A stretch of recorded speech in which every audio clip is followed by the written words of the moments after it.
Tanggap muna tayo ng balita mula sa Senado.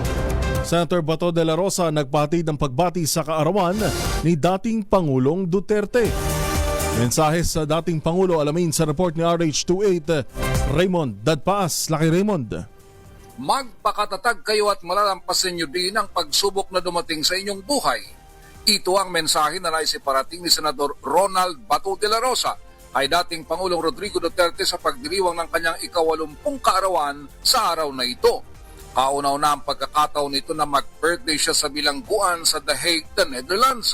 Ayon kay De La Rosa, kailangan magpakatibay ang dating Pangulo at huwag sumuko dahil mayorya umano ng mga Pilipino ay gusto siyang makabalik ng bansa.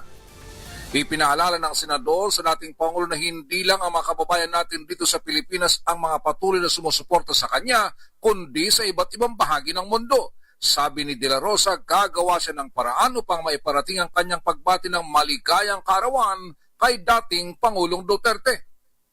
Para naman kay Senador Christopher Bongo, ipagpapatuloy nito ang nakagawian ng dating Pangulo tuwing kanyang birthday, lalo na ang pagpapakain sa mga batang cancer patients dahil walang hilig itong magpa-birthday party.